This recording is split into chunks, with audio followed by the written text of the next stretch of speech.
Good afternoon, and thank you for joining us. Today is August 17th, 2026, and we are here this Monday afternoon for our usual work session with the Community Planning, Infrastructure, and Resources Department. I am Larimer County Commissioner Jody Shai McNally, Chair of the Board of County Commissioners, and I welcome you to our meeting. And thank you for joining us. Joining me at the conference table is Commissioner Stevens and Commissioner Kafalis. Also, our County Manager, Lorenda Volker, is here. And we are joined by our Assistant County Manager off to the side, Lori Kadrich, and then we have our what we call CPIR's Director, which is the Community Planning, Infrastructure, and Resources Department, Director Leslie Ellis, and we have some other guests, but I'm going to let her introduce our guests. And we have several items on our agenda, 3 different items on our agenda today, and I look forward to this presentation. I'll let you proceed, Leslie. Thank you. Okay, thank you. Good afternoon, Leslie Ellis, and you've introduced me already. So I'll hand this topic off momentarily to Connor McGrath, our ranch director, and Thomas Carrier from OVG to talk about paid parking at the ranch. And I just wanted to acknowledge first that this is a topic that's rarely popular with the public, but is really important for responsibly funding our facility maintenance, safety, and site operations. And a paid parking ensures that facility and infrastructure upkeep are funded by the visitors and users instead of the ranch sales tax or general fund from the county. So this parking structure that's proposed is benchmarked against comparable venues and ensuring that rates are market aligned and competitive and fair. And as you're well aware, this isn't a new concept, as you approved reinstating paid parking back in 2023. So today's discussion really affirms continuing that project. So I'd like to thank Connor and the ranch team and OVG for their hard work, their experimentation, and ongoing fine-tuning of the parking program over the last few years, and especially responding to customers and fixing glitches in the program. And they've resolved a lot of the friction that's happened and addressed traffic flow and signage and a number of things to make sure that the project works well, and affirming focusing on core community values like complimentary 4-H parking. So I'll hand it off to Connor to walk through the revenues that were generated during the trial period, the proposed rate structure, and then the rollout strategy for this September. So thank you. Thank you, Leslie. Thank you, Commissioners, for giving us the opportunity to talk about the paid parking program. Again, my name is Connor McGrath, the Director of the ranch. I also have Thomas Carrier, the General Manager of Blue Arena from the Oakview Group. And Leslie did a good job providing a snapshot of the purpose of our conversation today, and we're looking forward to highlighting some of the main points about this also new direction that we're proposing that we would go with a new technology. I think, as we all know, paid parking is not a new concept, even in this 2023 approved concept. We had paid parking at the ranch in some fashion up until 2016. As I understand it, there were site constraints with traffic backing up onto fairgrounds, and people were paying with cash and slowing down the ingress to the property. We made those improvements with the establishment of Arena Circle being the new ingress-egress point, and that rolled out as part of Phase 1 improvements 2022 to 2024. At that point, we worked with you all as a board to reinstate the paid parking now that we had the site constraints operationally fixed, and we started the ticketed paid parking program for Blue Arena events in 2023, and to date, over the 3-year trial period, we have generated just over $1.5 million in new net revenues for the campus. And following that period is why we're here today, to prepare to transition the conversation with you all regarding a paid parking model that would be campus-wide. Before getting into the model details, we do want to acknowledge that the 4-H program, Larimer County 4-H program for Larimer County 4-H sanctioned events, means a lot to us as a county, and I know you as a board. We have run the model with the assumption that we would provide complimentary parking for 4-H families We will have details that we'll be able to roll out to those families as we advance the conversation with you. And we do see that being a pretty seamless process, one that we've rolled out also for our staff over the last 3 years. Leslie's accurate that paid parking's not a conversation or not an enforcement that many people want, but it, as you all understand, it's an important tool for us to be able to ensure that the people using the property are the people that are paying for the maintenance and service of the property. That said, my team and we also acknowledge that there were some avoidable road bumps on the rollout of the first phase that we've learned from, that we have departed from those service providers that we truly believe were at the root cause. But ultimately, we advanced the program, and there were issues. I don't believe that those issues are going to exist with the new system. One of the main changes that we are looking at with the current system is in-house enforcement. So previously, the enforcement or the citation, if someone didn't pay for a parking ticket, that was held by a third-party agency. And that's when you all would get emails, we would get emails and phone calls when someone got a citation that shouldn't have received a citation or the dollar amount was incorrect. We would bring the enforcement in-house. We have hired a dedicated parking manager for the campus, not just for enforcement, but for the whole program. We've also learned that you need to install heavy-duty signage in northern Colorado. It's pretty windy at the ranch, and you can easily find your signs in Windsor if you install the wrong sign. So we've learned our lesson there. We will be expanding that signage package, depending on how today's conversation goes with you, and we'll ensure that those are in the unpaved parking lots that do not currently have light poles. And then we'll also ensure that there's more around the perimeter of the property. But the current signage is accurate for what it would need to read if we were to keep it as is or to move it towards an expanded model. We did establish in partnership with the City of Loveland, the opportunity to keep this old service road, or the service road, Old Arena Circle, and County Road 5 opened. You'll likely recall conversations in 2022, 2023, where we're not going to be able to use that roadway as an ingress or egress. We're able to use it as egress, right traffic only, and that helps us egress the property pretty fast. We have also purchased additional traffic control resources. We've also placed those in storage in strategic locations throughout the parking lots to make setup and breakdown of those cone patterns easier. And that teardown time also lowers staff expense, which ultimately helps the overall program and revenues. So the paid parking model in review, when we presented to you previously with the ticketed events at Blue Arena, we were able to provide the greenhouse gas emissions study and provide that data. With the ranch events largely not being ticketed events, we need to get through at least 1 year in order for us to understand the number of people that come tells us one data point, but how many people or how many cars did those people come in? Until then, we won't be able to pull some of that data. With that, the lack of that data point right now, we are also very conservative in our approach to the net revenue that this program could generate. So I want you to keep that in mind too when you see those numbers.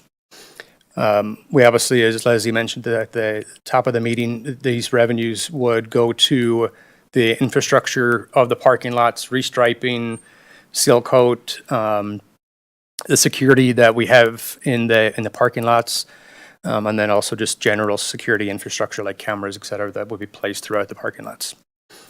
We are leveraging some technology enhancements that we didn't have available to us when we rolled out the phase 1 of this. That offers the flexibility of an hourly parking rate with a daily cap. where previously, if you were coming to the ranch for a ticketed event at Blue Arena, it was a flat rate.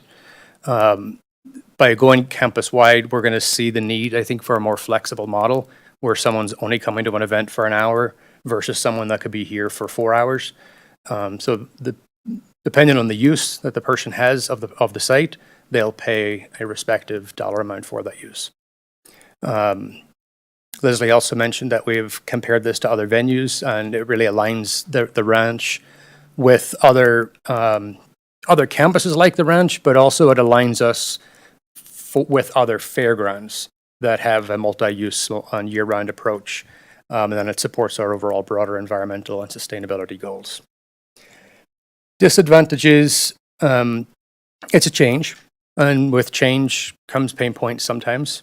Some event organizers may choose to relocate their event, so this is the organizer, not the attendee, to a venue that doesn't charge for parking. And that's a risk that the model presents to us, and we've analyzed that. And then attendees may attempt to avoid paying parking by using neighborhood properties, potentially creating impacts for those businesses. I can speak anecdotally to this. In the 3 years that we trialed the program for Blue, I saw that occur once. And it was a multi-school graduation where there was a very short window of time to turn over between School A and School B, where the parking lots were full and people were congregating outside of the arena. Outside of that, I have not seen people parking in the neighborhoods, which aren't that close, and then traversing to the property. So we have it on here as a disadvantage because it could be realized, but in our trial, we have not experienced that. Can I ask you a quick question there, Connor? When you say some event organizers may consider relocating to venues that do not charge for parking, you just labeled off a bunch of other fairgrounds that do this, and I think there's some to the east. I'm wondering if there is anything close or with the same amenities that we have that would be even, I'm wondering how big of an issue that is, so. In our analysis, Commissioner, we did not feel like it was a large enough threat to have any material impact on our budget. Is there something close that we're not aware of because that it's not charging? Because I'm trying to think of one myself, and I think pretty much we're still kind of on the lower end of charging anyway. Is that correct? We are. Yeah.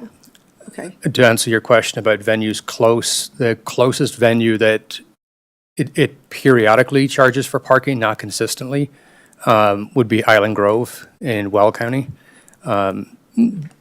But you also asked that has the same amenities. They don't have the same amenities that the ranch offers. Thanks for answering those questions. Thank you. Thank you. Did you have any questions?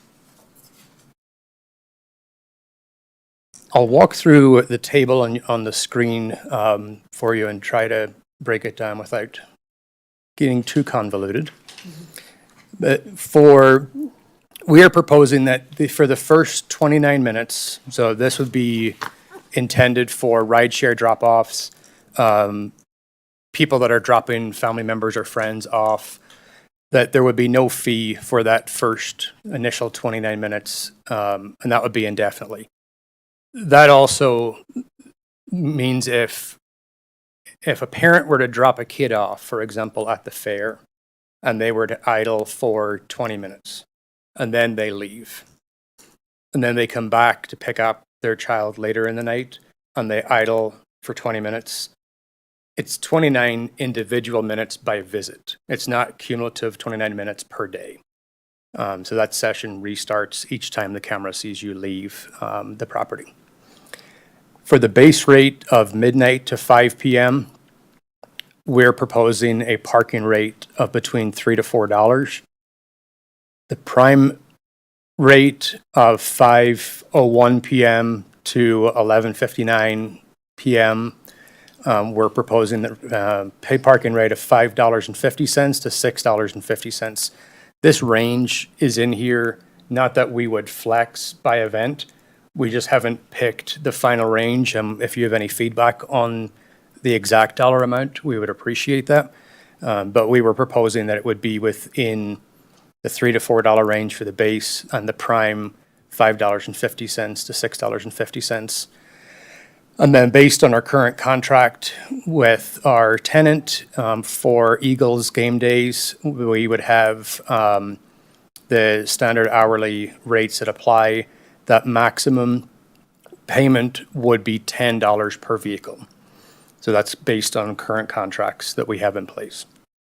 The base versus peak hours really help us fluctuate for when we have more community-based events, being those in the Peterson Toyota Center, or if we're commercially using the McKee building.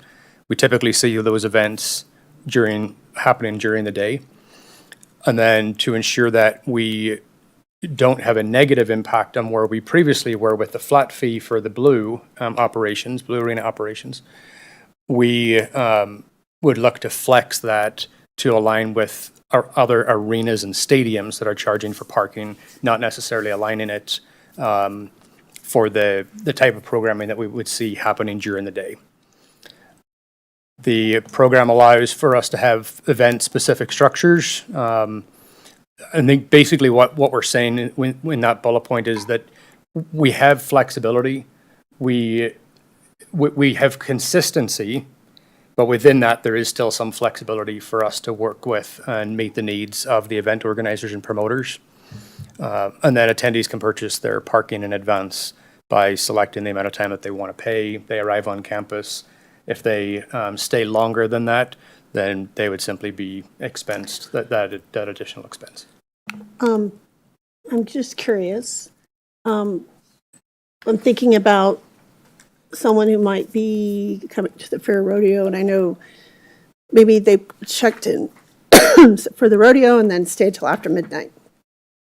It's kind of technically 2 different days, and you said maxed out at $30 a day. If they're pull out at 12:30 or 1, was that going to be considered one stay, or is it going to go into 2 days? I'm just curious about that scenario. You want to address that?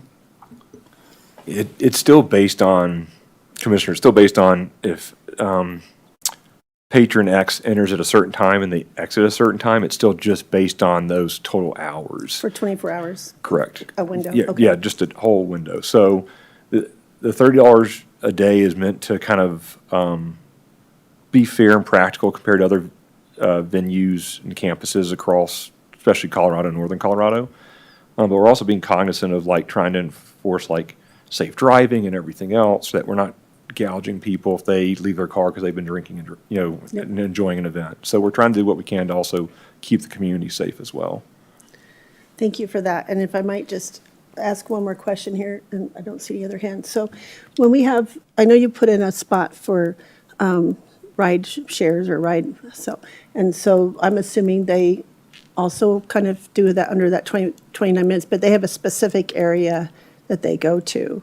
And so, and that's pretty advertised for them and for the people that are on the app, and they know exactly where to go because that's the right spot, and they're not trying to pick up at a different gate, or what does that look like? Do we Yeah, know? I'll initially start to answer that, and Thomas can weigh in also. But we signed a deal with, a sponsorship deal with the Lyft maybe 6 months ago.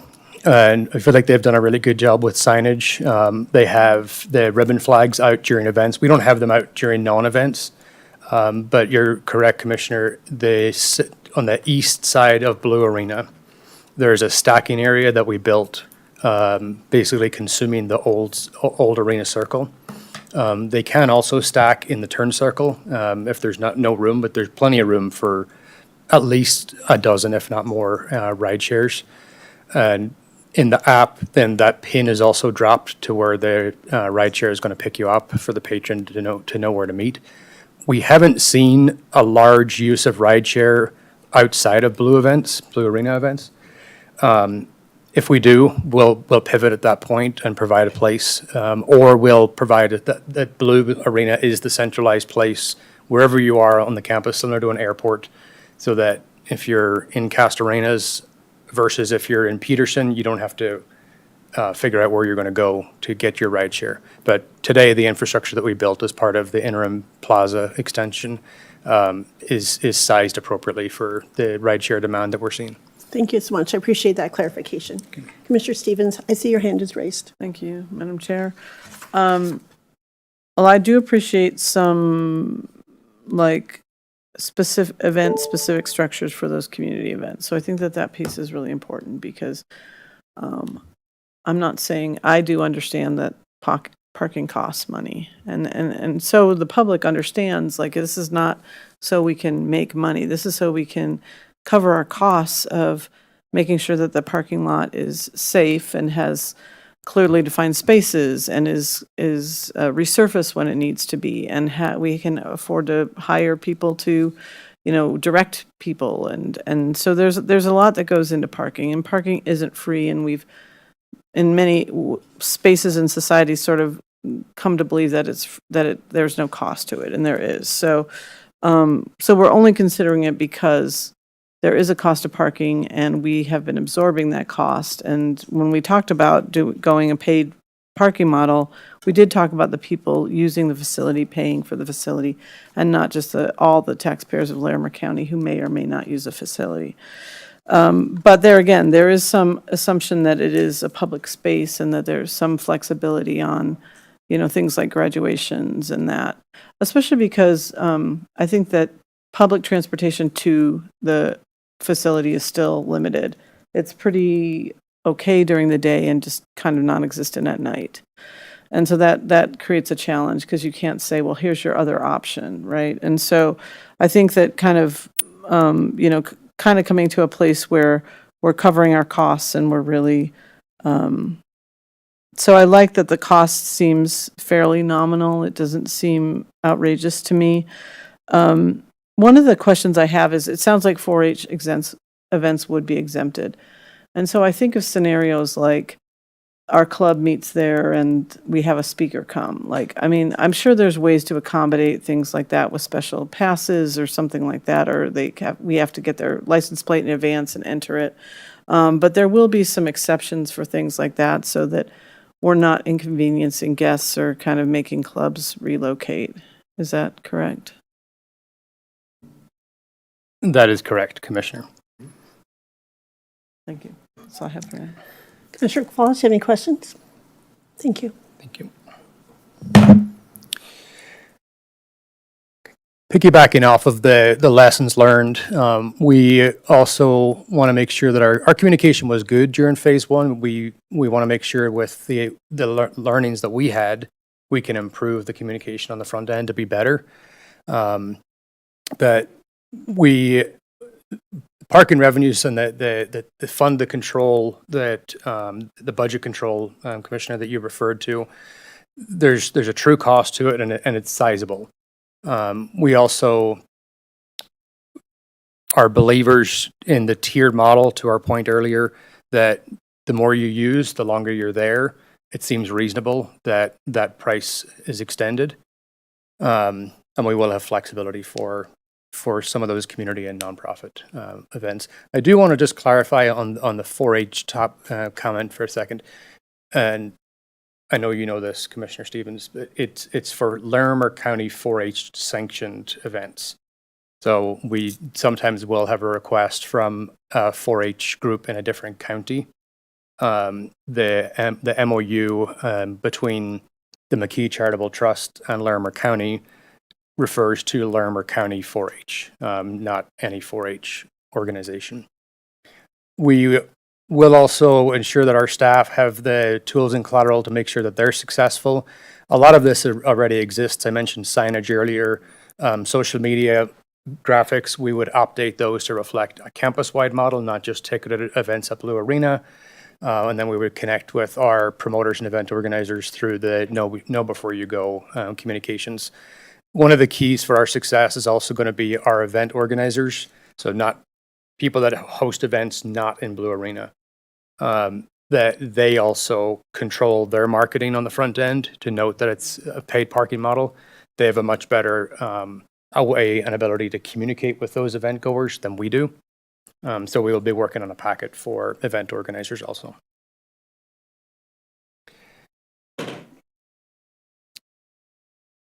phase one of that announcement, we would anticipate to be in August or September. We'll update our parking page and FAQs, pretty much everything I just said on the last slide, and then we would implement a social media campaign. We find lots of people engage with the ranch through our social media versus our direct website, but we also link them back to the website for more information. Phase two would be implementation. We're working with the OVG Park and Mobility Services staff that would help us roll this program out. To ensure that we have visible signage, like I mentioned earlier, on site already. We have staff throughout the property. Staff are trained in the new model versus the old model, and that messaging is consistent. And then we would provide directional signage and messaging boards at the campus to improve wayfinding. We also, as you all are aware, we're working on a wayfinding package as part of phase two. So those variable messaging boards would be a temporary solution until we roll out the wayfinding program. And one of those messaging boards, Commissioner Shadow McNally, is also regarding rideshare drop-off.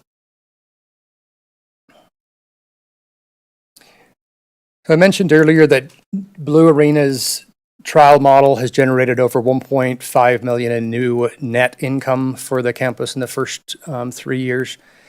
The Blue was an easier one to pinpoint approximately how much revenue we're going to make when we rolled out phase one, with again the ranch not having that direct connection to the event goers in the other buildings or on the grounds. If it's not a ticketed event, we're going off of very rough estimates that the event organizer provides to us at the end of each event. But we can also report back in a quarterly update if this is rolled out, and then give you an update of where those revenues are coming in at. And we have covered the revenues that be generated to go towards operations, and then my team and I, we would also evaluate the pricing structure and benchmark that towards comparables on an annual basis. So with that, we have a recommendation for the board that beginning in September 2026, that the Larimer County Ranch Events Complex would implement an expanded paid parking model for all events at the ranch, following the 3-year trial of such program at Blue Arena. Okay, I don't see any hands. I had a quick question. Saw on the previous slide talking about the net in the 3 years, talking about how much it generated, but I think emphasizing that was over 3 years. I remember a number from a few years ago, I think it was at that work session, about how much it does cost to do security maintenance, seal the signs. I was thinking it was $400,000 a year. I'm assuming that's increased from then.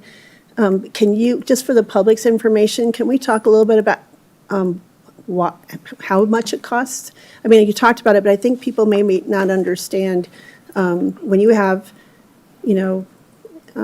thousands of people show up, it costs money for security and staff and all that time for moving cones and all that. And it is a pretty quick process to egress out, for sure, I could say. But I wonder if you could expand or share about that a little bit. Yeah, thank you, Commissioner. I don't have the exact number with me today, but ballpark, you're right. It was $401,000, I believe, is what we reported back in 2023. And you're also right; it has not gone down since then, and I would not anticipate it to go down. But there's a lot, to your point. There's a lot that goes into operating a parking lot. And it's from the staff that are working intersections. And Thomas can maybe give some specific numbers to this after I speak. But we also have 4 to 6 law enforcement officers that are in the parking lots during a staff call. Then we have supervisors for those individuals. And there's a lot of maintenance that goes into running a good parking lot, which seems odd to say running a good parking lot, but your experience starts on the roadways and in the parking lots of coming to a complex like the ranch. I don't want to be going to a parking lot that the area inlets are backed up and it rains and now you're walking through a wet parking lot after going to or coming from an event. It's those little things that people don't think about, the amount of time our staff spend in a street sweeper, sweeping the curb lines, blowing off the sidewalks, making it safe for people, ensuring that crack seal is happening at least once a year, ensuring that the parking lots are striped so that it's easy and clear for people to see where to park. So I don't want to. It doesn't excite me necessarily to talk about parking, but there's a lot that goes into it, and with that, there's a lot of expense. So, Thomas, is there anything you would like to add? Thanks, Connor. I think one of the biggest things for the public to understand, in a world of where we're creating experiences, your first and last impression a lot of times is your parking experience, right? So we're investing a lot of money in manpower, equipment, et cetera, to ensure that if we didn't do paid parking, we wouldn't have the bodies and the infrastructure out there. Backing up to backing up to fairgrounds and on I-25 is not the business we want to be in. So our job, if anything else, is a public service to get people off the streets and onto our campus. That's where the paid parking helps cover those costs. When we're employing between police and parking staff, between 24 and 30 people a game, if not more. The fair and rodeo is probably closer to 35 or 40. And that's in the process of getting people in safely, creating a safe environment, and then getting them out safely. We've gotten to the point now where we can egress the property in under 25 minutes. That's outstanding for a campus that only has really 2 points of entry in and out. And that's attributed to the hard work of all the men and women that service our parking operations. And I think Connor and I are pretty proud of that. So yes, ma'am, there's a lot that goes into it. And the number is definitely probably north of $400,000. There's a lot of things that the Larimer County Sheriff's Office has done to support all of it. So it's been a team effort to make sure that we're providing a good experience. Thank you so much. And I don't know why the 400,000 stuck in my brain, probably because I was like, yeah, people need to understand per year. So thank you for that. And then, yeah, my experience is, thanks for the time, 25 minutes is exceptional. And I've been in other parking lots where you're kind of waiting there for a while. So I do think it's, as you said, a good user experience. And also it's for safety, and people are ready to go home and they get cranky and in the yellow staff or whatever. So I think overall it's a great experience. So thanks for answering that. I just wanted to kind of expand on that because I think people think, oh, it's just a parking lot. And so, but I know it's something really exciting to talk about, but it's something we have to think about with budgets and expenses and those. So I don't see any other hands raised. Oh, Commissioner Stevens. Yeah, so the recommendation is to start this, is that the beginning of September? Is that the end of September? Because I guess just with the education piece, do you feel like that's been adequately conveyed to a lot of our partners and stuff? Or do we need more time to do some of that work so that people sort of understand what's going to be happening? Because that's a pretty quick rollout. Thank you, Commissioner. The beginning would be more so on our end. We've held off on procurement and staff training until we got direction from the board. So the implementation would be somewhere in Q4 likely. I do feel like we have had adequate communication. It's not a change for Blue Arena events and those promoters and guest attendees.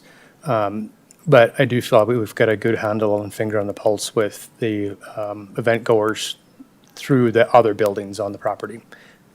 Thanks, that's helpful. Yeah, I mean, just because that does seem quick, but if you're just talking really about engaging staff and trying to get everything in place to roll it out, it does give us time and give you all time to socialize that in the community, which I think is an important piece. So Commissioner Stevens, are you supporting the recommendations? I do support the recommendations. I also support the recommendations. Thank you for the diligent work and work with that. Commissioner Kofals, what is your direction? Concur.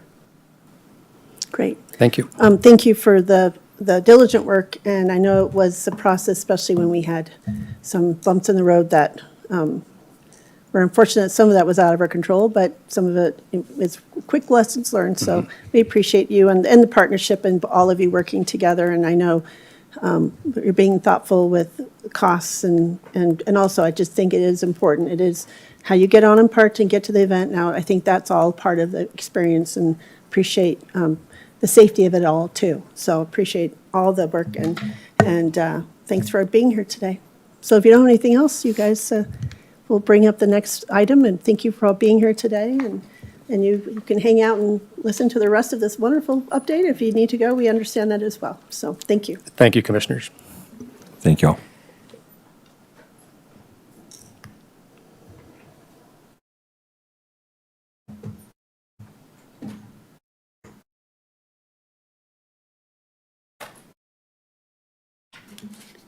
All right. Good afternoon, Commissioners. Rebecca Everett, Community Development Director. I have an update today really just on all of the upcoming items, work sessions and hearings that are coming up over the next few months because we have several projects in community development that have been on the work plan this year and in some cases started last year that will be wrapping up in the next few months. So I just wanted to provide a preview of what's coming up on the calendar. And before I show the slide that has some of the upcoming dates for major projects, I wanted to briefly mention next Monday's land use hearing. So Monday, August 24th, we have a 6:30 p.m. land use hearing with the proposed Life Quest rezoning. And so you will receive the packet on that. It will be a pretty lengthy packet. That is the only item on the agenda for that hearing, I believe. So, and there have been some requests for that hearing for, extra comment time or the ability to pool comments. And we have confirmed with the chair that we will follow our standard format and standard procedures for that hearing next Monday. Do you have any questions about that hearing in particular? I'm curious, when you think the packet will be The packet should be sent today. done today? Yeah. And is there a lot of technical things in that packet? And I'm just curious. There will be a lot of material from the applicant explaining and justifying their application, and then there will be an updated staff report that is a little bit different from the staff report provided at the Planning Commission hearing because that was a lengthy two-part hearing, and staff took the opportunity to clarify and add some additional information for the Board of County Commissioners. So there's just a little bit more depth to the packet than for many items. Thank you. You have any questions, Commissioner Kafalis? Just a reminder that I will not be present. Okay, great. Thank you. I think that's it. Thank you.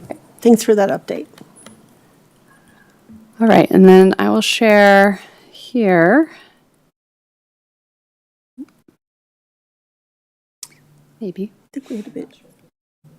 I think it was a wiggling of the cord earlier. Okay.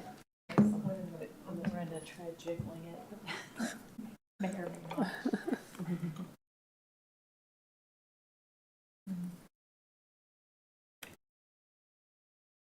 All right. Well, I will send.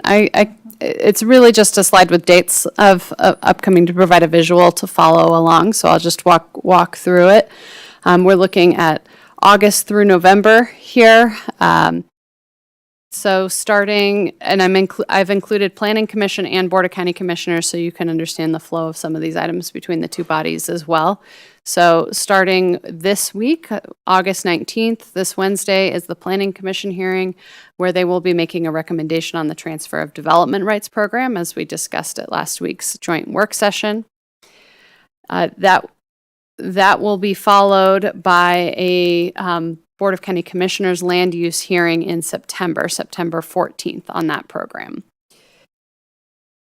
Moving back a week, September 9th, the next Board of County Commissioners and Planning Commission joint work session will have 3 items. The Manufactured Housing Preservation, or MHPP, rezoning, an update on data center regulations and the latest thoughts, concepts, and outline for what will go in the proposed code for data centers. as well as the Strategic Growth and Water Supply Comprehensive Plan elements, which is a minor update to the comprehensive plan to meet new state requirements. That same week, September 8th and 9th, we will also be visiting the Environmental Science Advisory Board, the Ag Advisory Board to talk about data centers. And then we are working on scheduling time with the Economic Workforce Board and the Natural Resources Advisory Board to revisit the data center conversation with them as well. So we will have outreach starting up again to our various boards and commissions in September, with public outreach planned once we have draft code for the community to review. So that was September 9th. I mentioned September 14th, the land use hearing will have transfer of development rights program. That's also the meeting where the board will review the strategic growth and water supply comp plan elements and provide a approval, if you so choose, of those comprehensive plan elements, which then go to Planning Commission for their formal adoption, because that is a role of the Planning Commission to take formal action on comprehensive plan updates. That would then happen that same week, September 16th, at the Planning Commission hearing. They would hear the strategic growth and water supply comprehensive plan updates.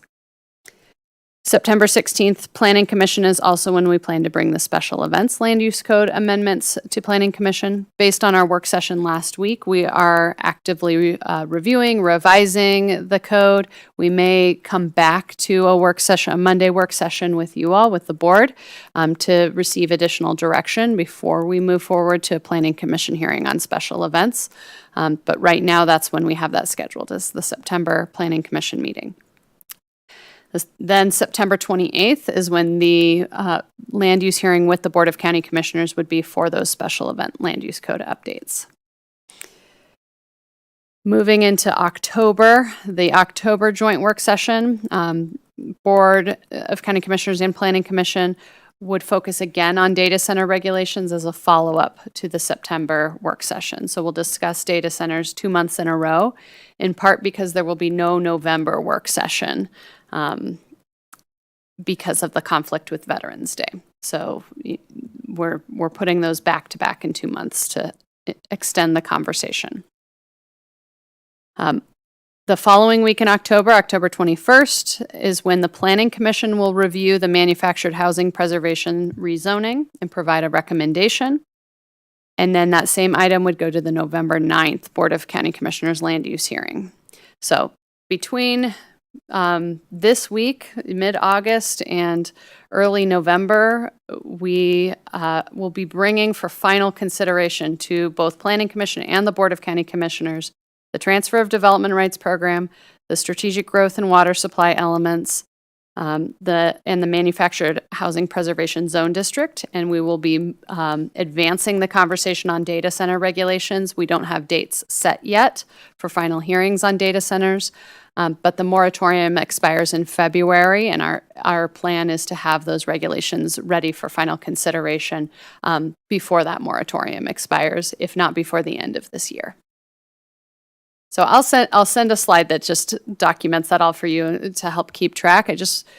We've got a lot of projects that you're going to see from community development and in various sequences. So I wanted to make sure it was all clearly outlined for you. Wonderful. Are there any questions from the other commissioners?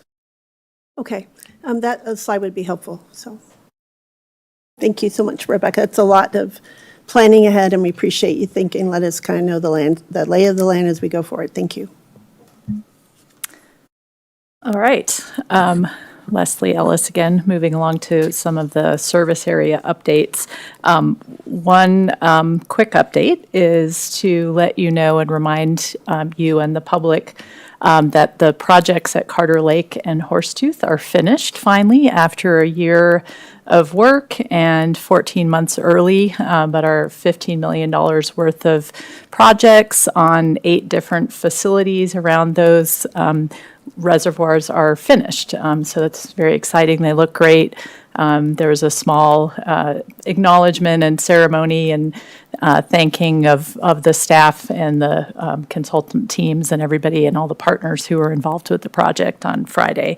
And at the same time, we also had our Road and Bridge Department finish chip sealing around Horsetooth Reservoir a couple weeks ago. So 38E is also fresh and new and resurfaced with chip seal. And so it's nice to have all of those things wrapped up as we kind of wrap up the season up there. So it'll be, I think all of those will serve the public very well for years to come. Any questions? Oh, and I'll just say too, if anybody wants more information, that the larimer.gov/natural resources webpage has a spotlight on those projects now as well. Yeah, that wonderful video, so it really shows the Yep. drone footage. So was that, I just had a quick question. So Road and Bridge worked with the FLAP grant and our partners to kind of coordinate all of that at the same time, but the expansion of the turn lane was part of the FLAP grant, not a part of the chip and seal, or did some of the grant pay for some of the chip and seal? I was curious about that. No, the grant did not pay for the chip seal project, and there was a little bit of overlap, and so we have some striping and some final details that need to be completed as part of the chip seal project, but the FLAP grant paid for the turn lane. Okay, thank you. You're welcome. Okay, next, do we have any other Okay. items? And then, while it's not a SIPR project, I did want to, since Frank is here, just give an opportunity if there are any questions about the process of the hearing tonight, that he could be available to answer those questions. So there's the hearing that starts at 6 p.m. That's the ordinance regulating parking on public roads. And there may not be questions, but just wanted to open that Commissioner Stevens, do opportunity. you have any questions? Commissioner Gonzalez? Okay. I think it's pretty straightforward, but, so can we just remind me real quick, I looked at it briefly over the weekend and again this morning, but the public comment would come after reading the ordinance or before, and I'm curious about the timing of that, We should read it first and then, public comment? yeah. Okay. All right, thank you. That's the only question I wanted to clarify. So, thank you. Thanks for being here, Frank.